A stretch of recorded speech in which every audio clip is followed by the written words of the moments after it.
कक्षा में आप सभी का स्वागत है।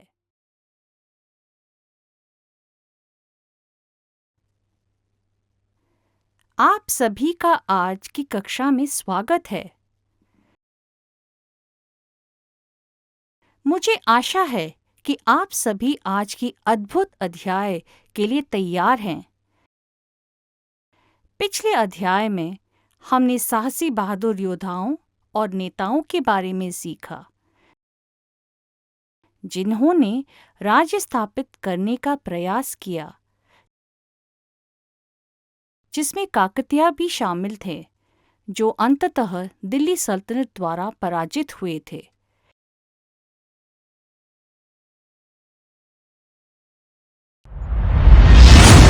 इसके बाद एक नया राज्य विजयनगर या कर्नाटक साम्राज्य की स्थापना एक योद्धा परिवार द्वारा की गई थी।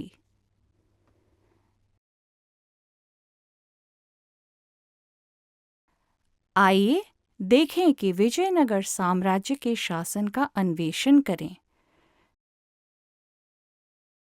विजयनगर साम्राज्य के बारे में। विजयनगर शहर,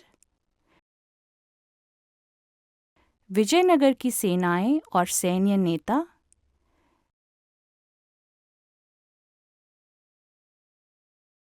सैनिकों के कप्तान अमरनायक,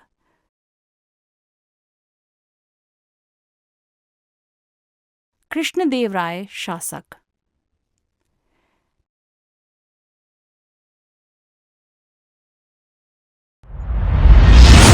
मुख्य विषय पर जाने से पहले मुख्य शब्दों पर एक नजर डालें। अमरनायक। अमरनायक विजयनगर साम्राज्य के सैन्य कमांडर थे।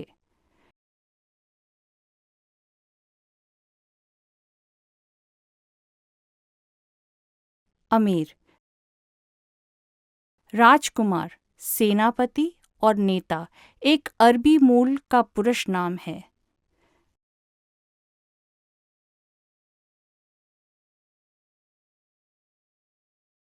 इक्तास, कर वसूली का एक इस्लामिक प्रथा जिसमें राज्य द्वारा एक व्यक्ति को कर संग्रह का अधिकार दिया जाता था।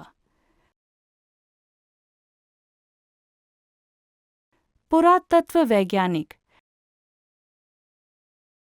एक ऐसा वैज्ञानिक है जो मानव अवशेषों को खोदकर मानव इतिहास का अध्ययन करता है।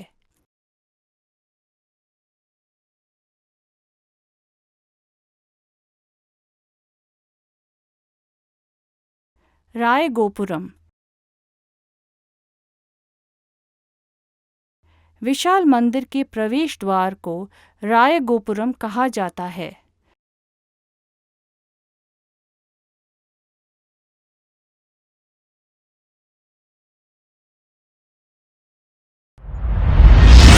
संकल्पना मानचित्र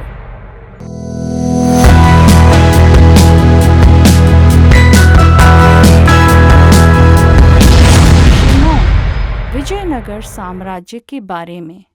विजयनगर 1336 ईस्वी में कर्नाटक में तुंगभद्रा नदी के पास स्थापित किया गया था, जिसे विजय का शहर कहा जाता था। हरिहर राय और बुक्का राय ने ऋषि विद्यारण्य की सहायता से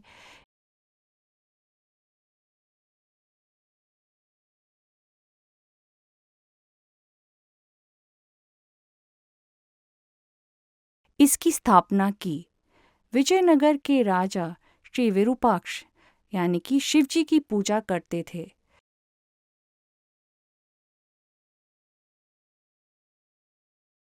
विजयनगर साम्राज्य 300 से अधिक वर्षों तक अस्तित्व में रहा। इसके बावजूद यह वंशानुगत शासन नहीं था। संगम वंश के बाद सालुवा, तलुवा और अरावती परिवारों ने बारी बारी से साम्राज्य पर शासन किया। कुछ राजाओं ने कन्नड़ में बात की, लेकिन श्री कृष्णदेव राय ने तेलुगु को ही महत्व माना।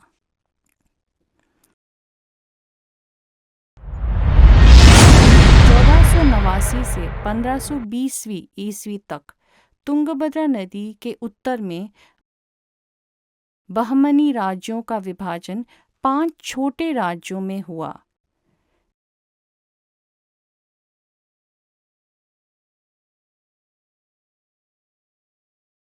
बीजापुर और गोलकोंडा शक्तिशाली राज्य थे, जिन्होंने वर्तमान कर्नाटक,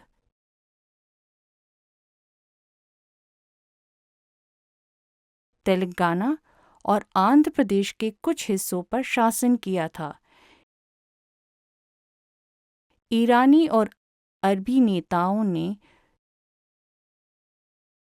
युद्ध और स्थानीय समर्थन के माध्यम से अपने साम्राज्यों का विस्तार किया, जिसमें शासन और कर संग्रह शामिल था। विजयनगर शहर। विजयनगर तुंगभद्रा नदी के किनारे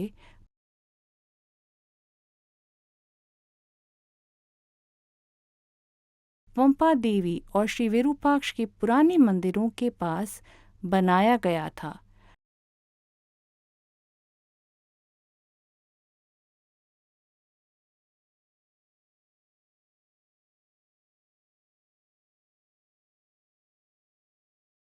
अब्दुल रज़ाक का कहना है कि शहर में 7 छल्ले की दीवारें थीं।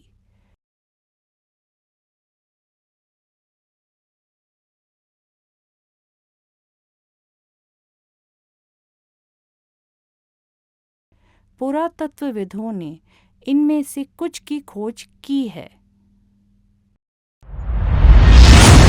प्राचीन सभ्यताओं का अध्ययन करने वाले विशेषज्ञों का मानना है कि शहर को पवित्र मंदिरों, कृषि क्षेत्रों, राजा के महल के लिए केंद्रीय क्षेत्र और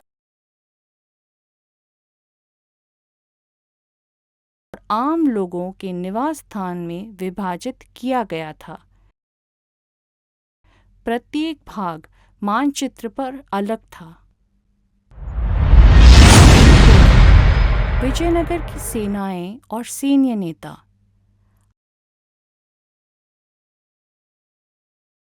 आपने आजकल बड़े युद्धों और मजबूत सेनाओं के बारे में बहुत सुना और पढ़ा होगा, जो आज लड़ रही हैं।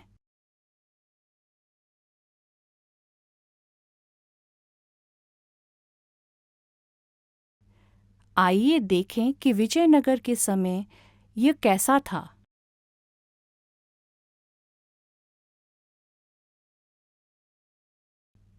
विजयनगर युग के दौरान राजाओं ने अपनी सेनाओं में भारी निवेश किया और अरब और ईरान से घोड़े आयात किए। आपको शायद बड़े युद्धों और मजबूत सेनाओं के बारे में बहुत कुछ सुना और पढ़ा होगा, जो आज लड़ रही है। विजयनगर के द्वितीय देवराय ने एक मजबूत सेना और किले बनाए,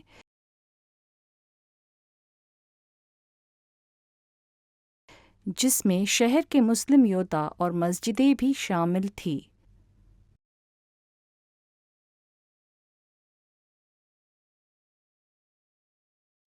और उन्होंने नए युद्ध रणनीतियों को भी अपनाया और बंदूकें और तोपों को जोड़ा ताकि भारत की सबसे मजबूत सेनाओं में से एक बन सकें।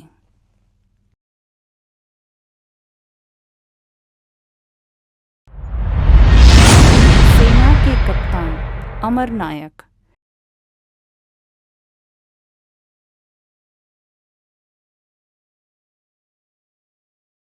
पूरे राज्य को इन सेनाओं के कमांडरों द्वारा नियंत्रित और प्रशासित किया जाता था।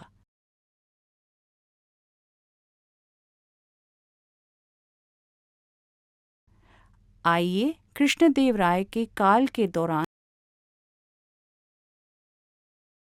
विजयनगर के बारे में रिपोर्ट देखें।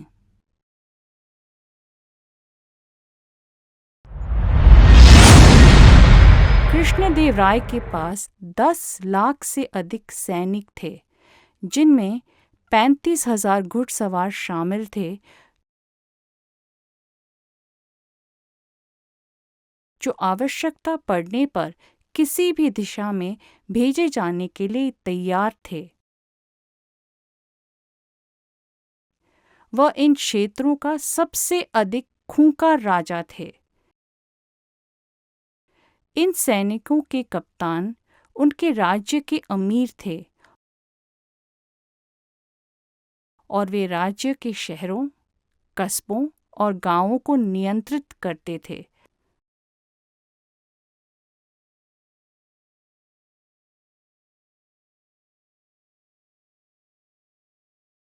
कुछ कप्तानों के पास 10 लाख सोने के सिक्के थे, जबकि अन्य के पास 200, 300 या 500,000 सिक्के थे।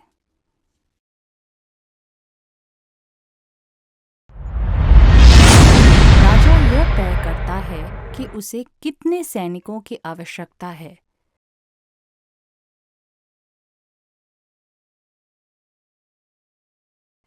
यह इस बात पर निर्भर करता है कि उसके पास कितना पैसा है।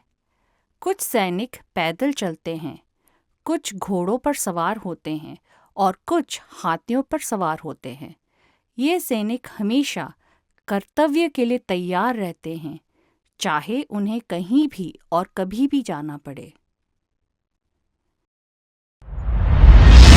इन सैनिकों को बनाए रखने के अलावा प्रत्येक कप्तान राजा को अपना वार्षिक भुगतान कराना होता है।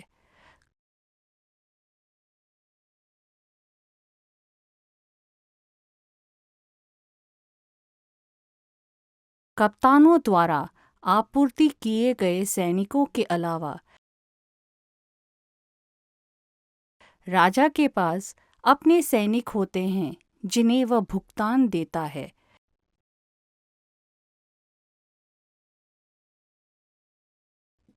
यह रिपोर्ट पुर्तगाली यात्री डोमिंग पेस द्वारा दी गई है।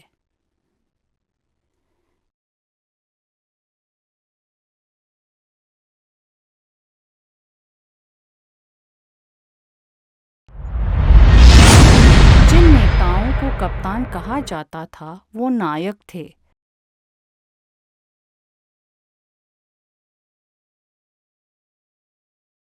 इन नायकों ने कुछ गांवों और शहरों के राजस्व का प्रबंध किया,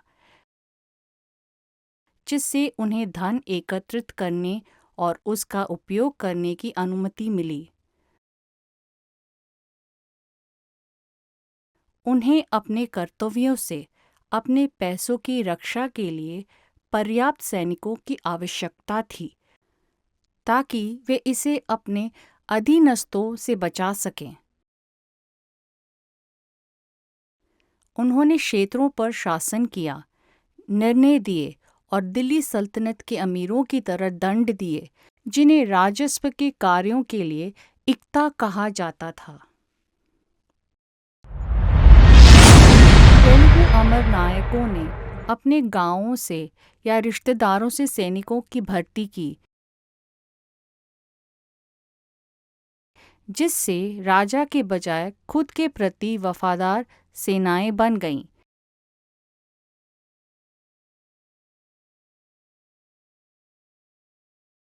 सुलवा नरसिंह जैसे शक्तिशाली नायकों ने बड़े क्षेत्रों पर शासन किया और कभी-कभी विजयनगर के राजाओं को चुनौती दी, जिनमें से कुछ ने तो शासक की मृत्यु पर सत्ता पर कब्जा कर लिया और राजा बन गए।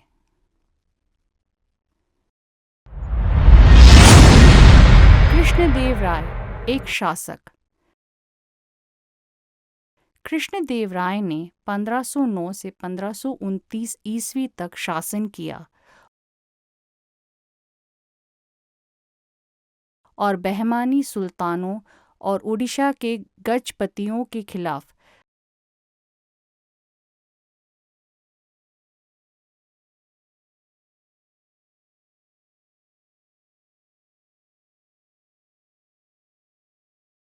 सफलतापूर्वक युद्ध किया।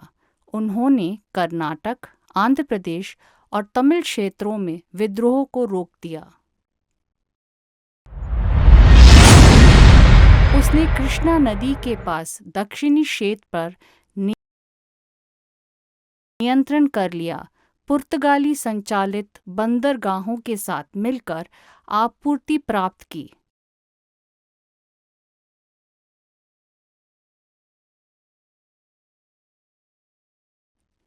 राजा ने विजयदशमी का जश्न एक भव्य सेना परेड के साथ मनाया, जिसमें साम्राज्य भर के नेताओं और महत्वपूर्ण हस्तियों से उपहार प्राप्त किए।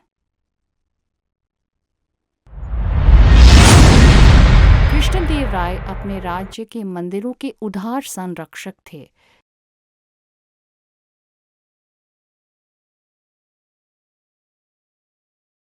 जिन्होंने तिरुपति, श्रीशैलम और अहोबिलम जैसे स्थानों को दान दिया।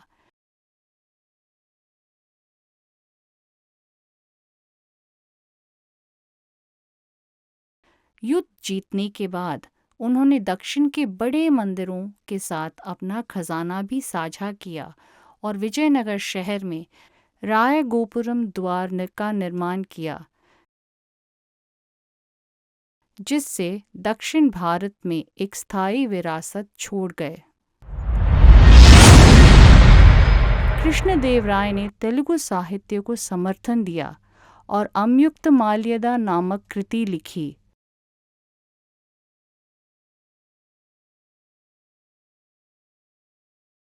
उनके दरबार में 8 प्रसिद्ध कवि थे, जिन्हें अष्टदिग्गज के रूप में जाना जाता था।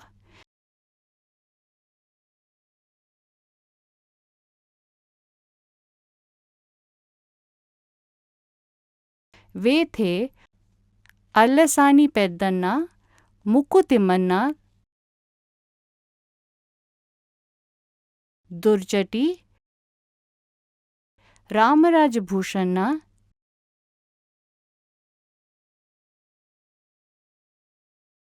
तेनाली रामकृष्णा,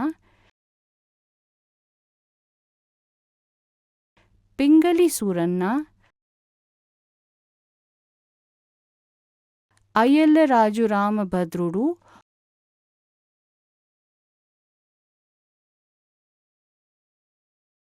और मध्यगिरी मल्लन्ना।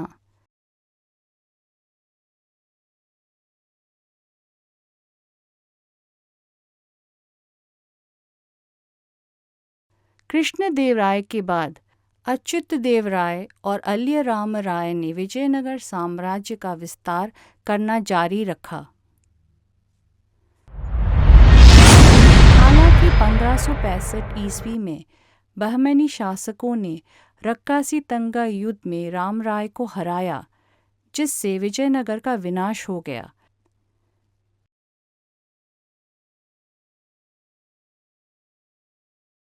राजधानी को चंद्रगिरी में स्थानांतरित कर दिया गया, लेकिन साम्राज्य कभी भी वो महानता नहीं पहुंच सका।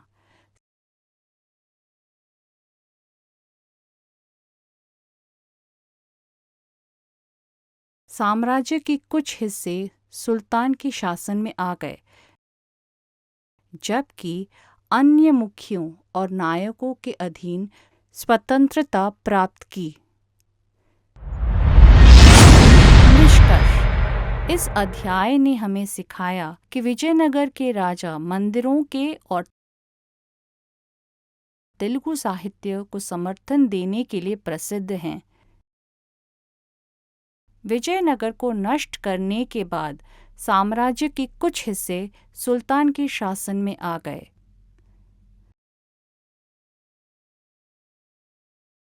हम सुल्तान के शासन को भाग 2 में जारी रखेंगे।